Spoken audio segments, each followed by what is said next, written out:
नमस्कार दोस्तों, blood tax के आज के बहुत ही अच्छे से अलग से एपिसोड में आप सभी लोगों का बहुत बहुत स्वागत है। सबसे पहले तो जिया का स्वागत करो जो आज इतने टाइम बाद मेरे पास आई और साथ में हम लोग वीडियो बना रहे हैं। इतने दिनों से घर जो गई हुई थी।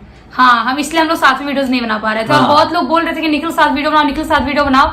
और जो लोग निखिल को मिस कर रहे थे वो भी अलग बात है, लेकिन जो लोग मम्मी की स्टोरी जिनको अच्छी लग रही थी वो लोग मम्मी को मिस करने वाले हैं। बीच में मैंने एक वीडियो लेके आया था वैसे, हाँ। हॉरर स्टोरी वाला एक लेके आया था तो थोड़ा सा मिस करना कम हुआ होगा वो टाइम पे। तो भाई मैं अभी कुछ दिन पहले ब्लडी सत्य में लाइव आया था तो किसी ने बोला था कि आपको हिंदू माइथोलॉजिकल क्रिएचर के बारे में कुछ बताना चाहिए। मैंने सोचा ये बहुत इंटरेस्टिंग टॉपिक है क्योंकि हमारे जो हिंदू धर्म है, सनातन धर्म है, इससे जुड़े हुए बहुत ही अनोखे क्रिएचर्स हैं दुनिया में। मतलब वो क्रिएचर इतने ज्यादा यूनिक है जिनके बारे में सुनो तो बहुत हैरानी होती है और वो आज के टाइम में एग्जिस्ट नहीं करते हैं, सीधी सी बात है।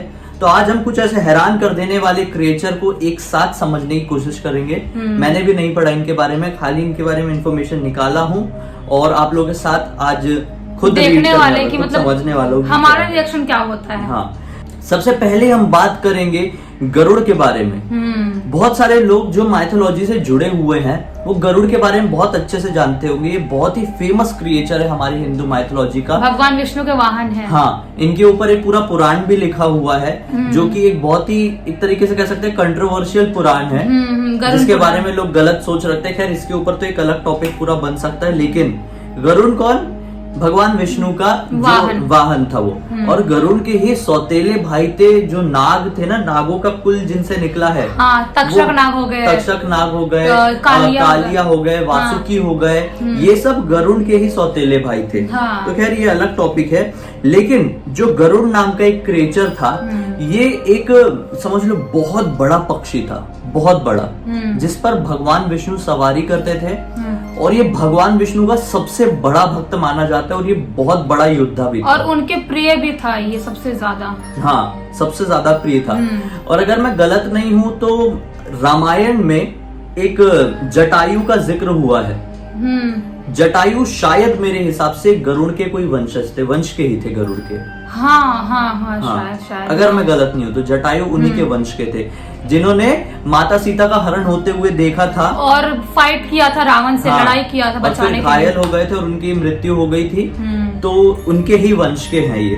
हाँ। खैर सेकंड नंबर की बात करते हैं। सेकंड नंबर में आता है एक बहुत ही यूनिक क्रिएचर जिसके बारे में मैंने भी पहली बार सुना आज, जिसका नाम है मकर। मकर कैसे पता है? ये बहुत अलग अलग तरह के एनिमल्स की हाइब्रिड है। मतलब उनको मिक्स करके बनाया गया है। जैसे कि एक हिरण हो गई, मगरमच्छ हो गया, हाथी हो गया और मछली हो गई, सांप हो गया, घोड़े का पैर। हाँ, इन सब का ना मिक्स एक हाइब्रिड कह लो, एक जानवर में मिला। और उस जानवर का नाम, उस क्रिएचर का नाम, जानवर कहना गलत होगा, कहलाया मकर। अब ये जो मकर है ना, जिस तरह से गरुड़ हमारे भगवान विष्णु की सवारी है, उसी प्रकार से मकर को हिंदू माइथोलॉजी में माता गंगा की सवारी कहा जाता है, नर्मदा माता की सवारी कहा जाता है। और वरुण देवता जो है हमारे, मतलब कौन? जो समुद्र के देवता है, वरुण देव, उनकी ये सवारी मानी जाती है मकर। लेकिन मैंने इसका जिक्र पहले कभी नहीं सुना था। तुमने सुनी थी क्या? नहीं, मुझे पता भी नहीं था और मैंने सुनी भी नहीं थी कि मतलब इतने सारे जानवर के मिक्स और ऐसे दिखने वाले, फोटो भी डाल दूंगी मैं। हाँ। वैसा मैंने कभी नहीं सुनी थी। हाँ, अभी तीसरे नंबर में आते हैं नवगुंजरा। नवगुंजरा, ये नाम से ही 9 से कुछ रिलेटेड लग रहा है, इसे समझने। हाँ, ये देखो, ये 9 अलग अलग एनिमल से बना हुआ है नवगुंजरा। ये बहुत ही नॉर्मल स्वभाव का, मतलब बहुत ही शांत स्वभाव का हुआ करता था। हाँ, एकदम शांत, एकदम वैसा कूल टाइप। इसका जो सर है, हेड, वो एक मुर्गे वाला सर था। इसके 3 पैर थे और एक पैर हाथी का, एक पैर टाइगर का और एक पैर हॉर्स का या फिर घोड़े, हिरण का। हाँ। ऐसे 3 पैर थे इसके। और इसका जो चौथा था वो एक मतलब हाथ जैसा कह लो, वो इंसान के हाथ जैसा था। मतलब इंसान के हाथ जैसा, मतलब इंसान भी उसके साथ जुड़ा हुआ है। हाँ, इंसान भी जुड़ा हुआ है। ये क्रिएचर का जो नेक था वो पीकॉक की तरह था, हाँ, उसका नेक पार्ट जो दिख Peacock रहा है की वो तरह। पीकॉक की तरह दिख रहा है। और जो हम्प जो होता है ऊंट का, जो पीठ में नहीं होता है, हाँ हाँ, ऐसा टिल्ला वो- निकला रहता है ना, टिल्ला टाइप। टिल्ला। हाँ, तो उसको टिल्ला टाइप दिखता है ना, ऐसा निकला हुआ रहता है। हाँ, तो ये वो था, मतलब ऊंट का। हाँ। इसकी वेस्ट एक शेर की तरह थी, लायन की तरह वेस्ट, कमर। और जो इसकी टेल थी, ये टेल में एक तरीके का सांप बना हुआ था, एक तरीके मतलब से। सांप जैसा ऐसा फन निकाला हुआ दिखेगा। हाँ, हाँ। ये जो है भगवान कृष्ण ने, this was actually a form of, अच्छा, भगवान कृष्ण ने इसे अज्यूम किया था, मतलब भगवान कृष्ण ने इसे प्रकट किया था अर्जुन के सामने एक बार, जब वो वन में थे। जब पहली बार ये अर्जुन के सामने आया तो अर्जुन ने इसे अपनी तीरों से मार दिया था, मतलब उसके ऊपर प्रहार कर दिया था। और फिर जैसे ही उसके ऊपर प्रहार किया और तुरंत उसके समझ में, अरे तो कुछ अलग है, अलग, मैंने कैसे इसके ऊपर वार्ड चला दिया। हाँ, उसने सोचा कि ये कैसे एग्जिस्ट कर सकता है इस दुनिया में। ये ऐसी चीज मतलब कभी भी किसी भी जमाने में नहीं हुआ करती थी। कि मतलब उसका हर एक बॉडी पार्ट किसी और जानवर के जैसा दिखता हो।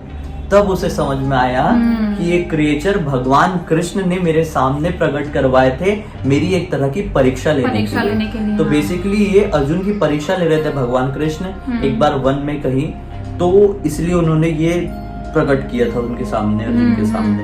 और पता नहीं वो क्या टेस्ट था, लेकिन इसकी फोटो भी डाल दूंगी, देखना, बहुत ही अलग दिख रहा है वो। बहुत अलग है। अगला है मूसक। मूसक जिसे हम चूहा समझते हैं। हाँ, चूहा समझते हैं, जो भगवान गणपति के वो है, वाहन है। हाँ, तो ये बहुत अलग थे इसका किस्सा। ये एक्चुअली एक राक्षस था। हाँ, मूसक राक्षस, जिसको भगवान गणपति ने एकदम उसको अपने वश में किया, उसको फाइट करके वश में करके फिर अपना वाहन बनाया। एक्चुअली ये जो मूसक था ना, इसको वरदान था कुछ तो भी, और बहुत शरारती भी था, बहुत शरारती। हाँ, और वरदान कुछ ऐसा था कि ये भगवान गणपति के हाथों ही मतलब बंदी बनाया जा सकता था। उनके ही कंट्रोल में आ सकता था और किसी के नहीं। तो वो वरदान के ही चलते गणपति उनके पास गए, और बहुत दिमाग वाला भी था। जब भगवान इसको मारने लगे तो ये माफी मांगने लगा एकदम। तो भगवान को दया आई इसके ऊपर, बोले ठीक है अब तू मेरी सवारी बन के रहेगा, मतलब पूरी जिंदगी तू मेरे साथ रहने वाला है, जब तक तू मतलब क्या, जब तक क्या, हमेशा ही रहेगा। जब क्योंकि भगवान तो हमेशा ही रहते हैं, तो हमेशा के लिए भगवान उनके साथ रह गया, भगवान गणपति के। और ये जिस तरह से इतना स्मॉल दिखता है, किसी खास बात ये थी, इतना स्मॉल था नहीं, अपने आकार को बहुत बड़ा और बहुत छोटा ही बना सकता था। अगर मैं गलत नहीं हूँ तो इस सिद्धि को अनिमा सिद्धि कहते हैं, और अनिमा सिद्धि उसके पास थी। एक्चुअली देखा जाए तो बहुत सारी पावर्स है मूसक के पास।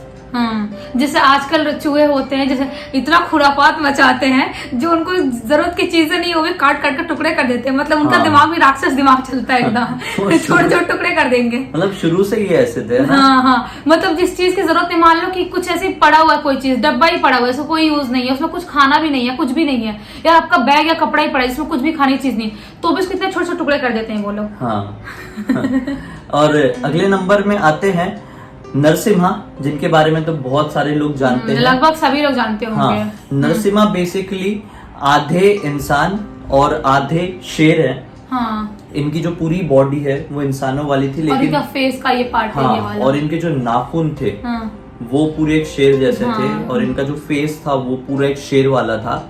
दरअसल प्रहलाद जो एक राक्षस कुल में पैदा हुआ था, दैत्य कुल में जन्म लिया था हिरण्यकश्यप के घर पे, तो ये अकेला उस पूरे कुल में भगवान विष्णु का बहुत बड़ा भक्त था। और हिरण्यकश्यप को एक टाइम पे, गिरेगा बार बार ऐसे, हिरण्यकश्यप को एक टाइम पे वरदान मिला था। ये इसके पीछे कहानी पूरी मैं कवर कर चुका हूँ कि उसकी मृत्यु सिर्फ और सिर्फ भगवान विष्णु के अवतार के हाथों ही होगी, जो ना कि इंसान हो, ना कोई जानवर हो, ना मुझे कोई पृथ्वी पे मार सकता है, ना मुझे कोई आसमान में मार सकता है। इससे पहले भी हिरण्यकश्यप के पास एक वरदान था। उसके ऊपर मैं वीडियो बना चुका हूँ। हिरण्यकश्यप कोई और नहीं, जय और विजय में से एक था। हिरण्यकश्यप और हिरण्यकश्यप का भाई, जैसे रावण भी, कंस भी आए, अलग अलग अवतार में आए ना वो लोग, कि हर अवतार में उनको भगवान विष्णु के अवतार से ही मरना है, उनको भी वो भी अलग अलग रूप में आते हैं वो लोग। तो वो हिरण्यकश्यप अगले रूप में रावण बना था, फिर आगे चल के वही कंस बना, वैसे ही ऐसा कुछ था। और प्रहलाद और नरसिम्हा कोई और नहीं, नर और नारायण थे। इनकी वजह से ही मृत्यु हुई थी हिरण्यकश्यप की। तो उसको वरदान था, जैसा भी जिया ने बताई, उस वजह से कोई हथियार से भी नहीं मर सकता था वो। हथियार से भी नहीं मर सकता था, ना दिन में ना शाम को, ना दिन में ना रात में, सॉरी, हाँ। ना ही इंसान से ना ही किसी जानवर से। हाँ। इस वजह से भगवान को, और हाँ, ना ही जमीन में ना हाँ। ही आसमान में, कहीं पर भी, मतलब ऐसा उसने हर वरदान मांग लिया कि मैं ऐसा कहीं मरी नहीं, पॉसिबल नहीं था मरना। हाँ। तो भगवान प्रकट हुए थे खंबा फाड़ के, और एकदम जो वो टाइम होता है ना, इवनिंग का, शाम का, ना रात होता है ना दिन हाँ, होता है, सूर्यास्त वो टाइम वाला पे समय। अपने नाखून से उसका पेट फाड़ के वहीं पे मार डाले उसको, और वो भी जमीन पे ना ही, हाँ, और ना अपने ही आसमान जंघा पे हाँ, रखे। अपने थाइज में रख के, हाँ। उसका पूरा अस्त्र शस्त्र तो था नहीं, उनका हाथी था, और उससे फाड़ के उसे मारे थे। हाँ। तो वो बहुत इंटरेस्टिंग स्टोरी है ये भी। मुझे बहुत पसंद है वो स्टोरी, बहुत हाँ, ज्यादा। ये वाला वीडियो नहीं था, नहीं तो मैं हाँ। बहुत ही अच्छे से सुनाया होता है ये वाली स्टोरी, मजा आता सुनने में आप लोगों को। अगर हाँ। सुनना होगा तो कभी बताना, ब्लडी सत्य में सुनाऊंगा इसके ऊपर की पूरी कहानी। खैर, इस तरह के और भी क्रिएचर्स हैं इस दुनिया में, थे मतलब, अभी एग्जिस्ट नहीं करते, जो अभी नहीं बहुत ही ज्यादा यूनिक थे। एरावत की बात कर लो, या फिर और भी है यार, और भी अभी मैं नाम बताऊंगा तो मजा नहीं आएगा ना। हाँ, तो अगर आप वीडियो लोगों बड़ा को, हो जाएगा। हाँ, आप लोग को जानना है तो कमेंट सेक्शन में बताना, हम पार्ट 2 कल लेकर आ जाएंगे, और भी ऐसे क्रिएचर्स बताएंगे हिंदू माइथोलॉजी से जुड़े हुए, और दूसरी माइथोलॉजी भी बता देंगे अगर आप चाहो तो। चलो, अब तक इस वीडियो को देख लिया है तो वीडियो को लाइक जरूर कर देना, चैनल को सब्सक्राइब करके बेल आइकन को दबा के ऑल के ऑप्शन में क्लिक करना, क्योंकि इसी तरह के हैरान कर देने वाले यूनिक वीडियो आप लोगों के सामने लेके आते रहते हैं। इंस्टा की लिंक इस वीडियो के डिस्क्रिप्शन बॉक्स में लेके हम दोनों ही क्लिक करके डायरेक्टली वहां पर पहुंच जाना। चलिए, कल फिर से मिलते हैं, तब तक के लिए बहुत बहुत धन्यवाद। आपका दिन शुभ हो।